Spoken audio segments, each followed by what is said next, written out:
Right, so an interesting question, and a very recent question, because the World Wide Web is a very recent phenomenon. So we've got to go back to the origins of it in Revelation chapter 13. Again, I'll put it up on the screen there. And in chapter 13, John is shown history. He's shown a beast that comes out of the sea. And then in verse 11, he sees another beast that comes out of the earth, which had two horns like a lamb and spake as a dragon, and does great wonders, verse 13.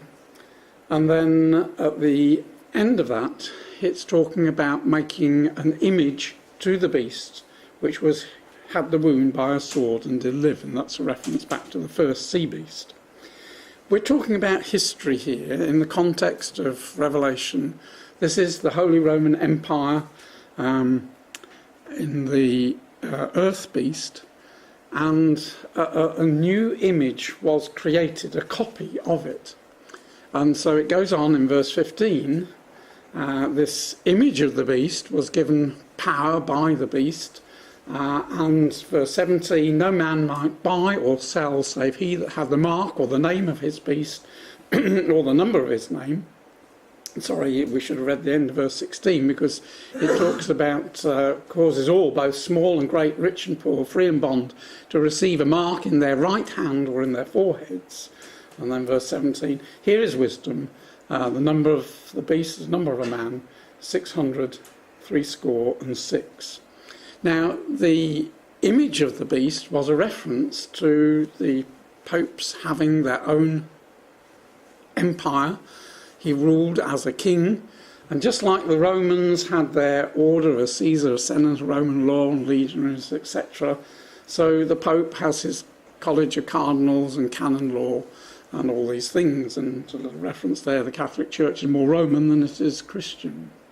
So it's talking about a period in history which goes way back from the 700s, 800s, through to almost to the 1800s. So this is referring to something long before the World Wide Web. But what does 666 stand for? Well, in Greek, and we believe that John was writing in Greek, letters had numerical values.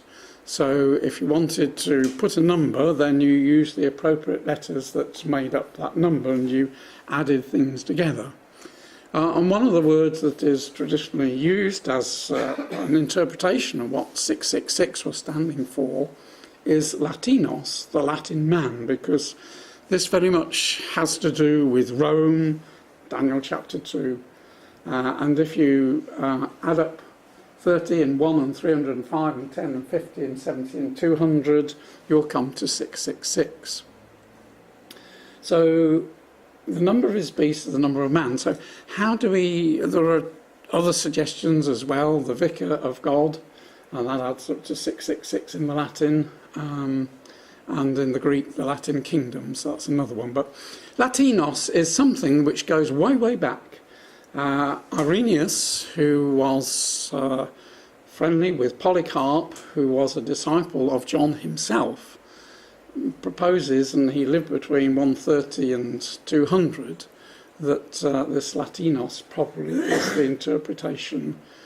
In other words, focus on the Latin kingdom, and when that takes religious power, then you know you're on the right one.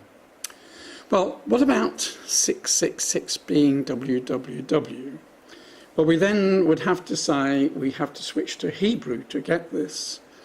And Hebrew has exactly the same system of letters standing for numbers, and the same system as in the Greek, where, unlike in our Western, the order of the numbers is important, because 674 is not the same as 476. But in Greek and Latin, it wouldn't make any odds, because you're going to be adding those numbers together. So in order to get www, which there isn't a W in Hebrew, the V is the nearest, which is 6. So www is 6 666, but it's not 666, it's 18, 6 plus 6 plus 6. And it's clear that what is being talked about here is nothing to do with the World Wide Web. It's about a power that influences and controls people, and if you don't belong to the church, if you haven't had the sign of the cross made on you, then for a long period of the Dark Ages, the true believers suffered dreadful persecution because they weren't part of that church. They hadn't had that mark. And the real killer piece is we go to the very next chapter, and the first verse gives us this contrast between those who have the mark of the beast in their forehead to the Lamb standing on Mount Zion with 144,000 having his Father's name written in their foreheads.